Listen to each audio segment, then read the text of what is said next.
Welcome to the Solemn Vanguard channel. Today we have another ban list, this time for the English version of Vanguard. If you still need any Vanguard cards, go to 50cards.shop and use the code Solemn. Link will be in the description for all your Vanguard singles, goodies, trial decks, and everything. So the list, as you know, I think last week or so we saw the Japanese one, and so this time we're getting the English one. We have right here for standard no updates, which I think was pretty to be expected. I also mentioned this in my ban list prediction. Standard is just fine, you know, and they're getting new sets pretty reliably, so hopefully that changes something about the power level and then things stay fresh. So you don't need bans for like keeping the format growing and changing, and you don't need bans for anything like unhealthy, so I feel this is pretty fine. You could argue maybe, you know, the Gravidia hitting their overtrigger is insane, but you know, anything hitting any overtrigger is insane, so oh well. Then we have V Premium. We have Percival banned. Now this is a bit harsher than I had expected. I assumed that we would see Percival getting maybe a choice restrict to where you can only use it with other liberators like Bluish Flame basically, but instead they went for the harsher fix, let's say, and put it completely restricted. So that is painful for Bluish Flame as a whole, but okay, I guess it does fix the Gurgit sacking issue. However, there's other issues that we'll get to. So then we have a Koku Shigarasu restricted. So this was just something that they did in Japan and not many people really understood. Overall though, I think it's fine. Like, I think this card is pretty unhealthy, and sure, right now it's not doing much, but it's one of those cards that is just not future-proof at all. If Nubatama gets an insane boss monster, you will always be able to just play this and boom, randomly have disgusting auto wins. We saw this in Premium a few times as well, and so it's just fine that it's gone. The reasoning they gave, I believe, back then when they did it in Japan, is that hand ripping is just not something they really like in the game, and I tend to agree with that. Also, this puts us one step closer to the Japanese list. So if you like our lists being closer, which I find enjoyable, you know, ideally in the future our lists are close together or just the same. You know, sometimes I do feel English will need to do hits that Japan is perhaps unwilling to do because they don't have the same results as us. At least, you know, it would be cool if the lists are the same. But again, if that would mean that we don't get our proper hits in time, then I don't want them to be the same. So next, we have Charon Unrestricted. This is a big buff to Luard. I might even argue that it's a bit early to buff Luard like this, but okay. Luard stands be enjoying right now. I think that deck got much better now, because like Ildona was in Clan Collection and definitely helped the deck already, and now you add Charon on top. That's really big. Then we have Ellie Unrestricted. I don't think this is the biggest steal. This does mean that you could play a stronger pure Ange deck, any Bermuda deck basically, but pure Ange definitely gets a fair bit better from this amongst others, but though I don't think this will actually be that big of a deal. And then we have Kutire completely banned in V Premium. Okay, I find Kutire a very fun card personally. I know not many people agree, but I just like, you know, insane combo decks like that. With that being said, what's really missing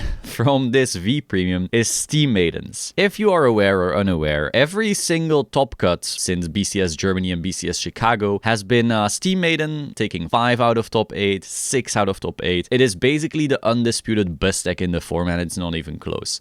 What I see in these hits is that those results were not taken in mind yet, you know.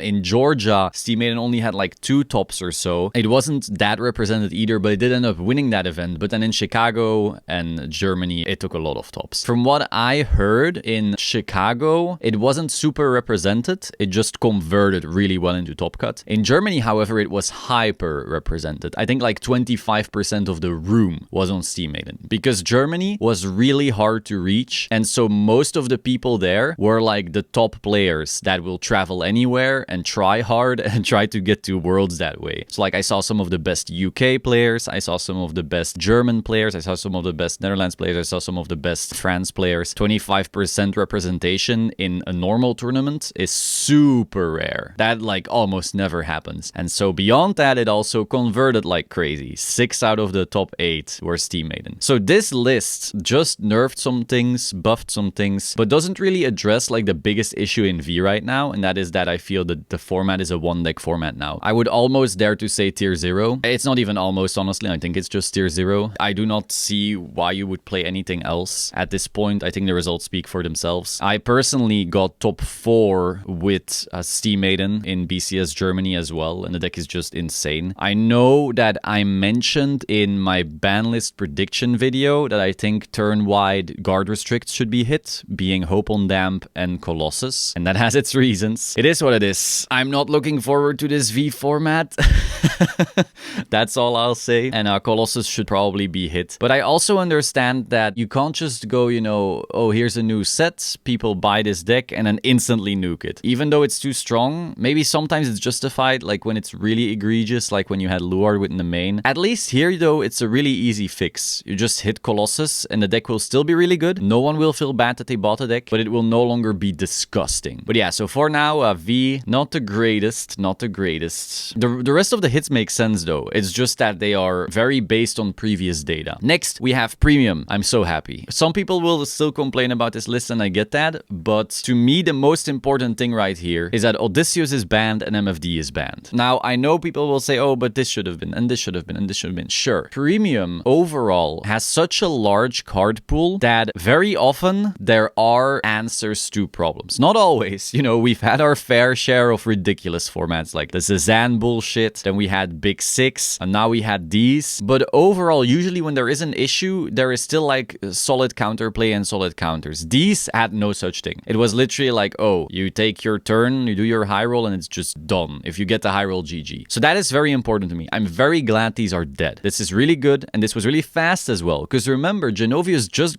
came out in Clan Collection, and they instantly hit Audi. MFD was just, you know, brought into the world when Dave joined us on the Springfest London, and then afterwards, Schlishma made this deck way more disgusting. So that's also like a really quick hit. Like Bushiroad was on top of this problem deck. In my Banlist prediction, I also said, oh, I would like some type of choice restriction between Stunverse and Exterminate or something along those lines. And yeah, that would have been cool. I would like that to still happen, but it's not the end of the world that we don't have that right now. One of the main arguments that I've seen people make is that, oh, but Narukami took more percentage of the top cut than these decks, so blah, blah, blah, now it'll be tier 0. No, it won't be. So here's the reason. And I personally qualified Worlds last weekend with Narukami, by the way. So I'd like to think I know what I'm talking about on this one. Essentially, Narukami's power came, first of all, from the fact that it's a really good deck, obviously, but secondly, because it countered the perceived best decks in the format. I took Narukami because Ripple, if they did not high roll me out of the universe, I stood a pretty solid chance. MFD, if they did not kill me on that one go, I stood a pretty solid chance, which is not something other decks really could say. So it's more so that these insane decks that a lot of the top players were playing were being soft countered or hard countered, whatever you want to say, by Naru, rather than Naru by itself being insane. Now, of course, Naru is really strong. Like, don't get me wrong. I would still like some type of choice restrict, and even maybe Stunverse in general to one on top of a choice restrict. But I do believe that the format is going to be more diverse than people think it will be, purely because these like really weird centering decks are gone. There are a lot of decks that Naru straight up dies to. I also had this in my data, by the way. Like, I tracked all my win rate across matchups, and sure, my matchup into these two was phenomenal. Into others, there were some decks where I'm like, yikes, this is unwinnable. This is almost a scoop. So I don't think it's the end of the world. I think this list is really solid. Would I like to see more? Sure.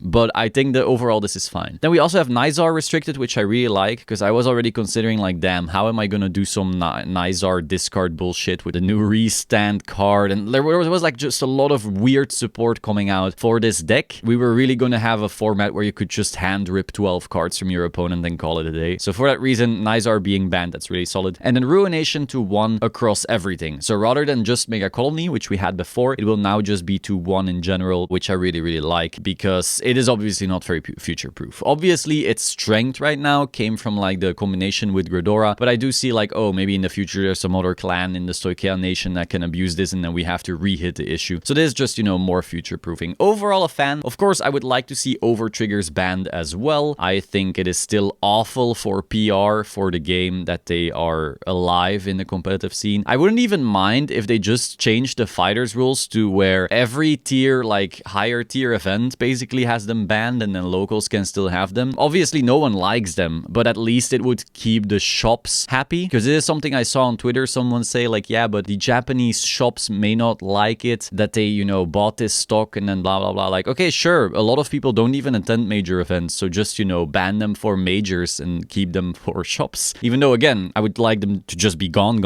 But hey, that's a little middle of the road maybe. crazy. I don't know. Hope you found this interesting. That is all. Be sure to go to 50cards.shop and use the code Solemn for a discount. Like, comment, subscribe. Let me know your thoughts down below, and I will see you soon. Ciao.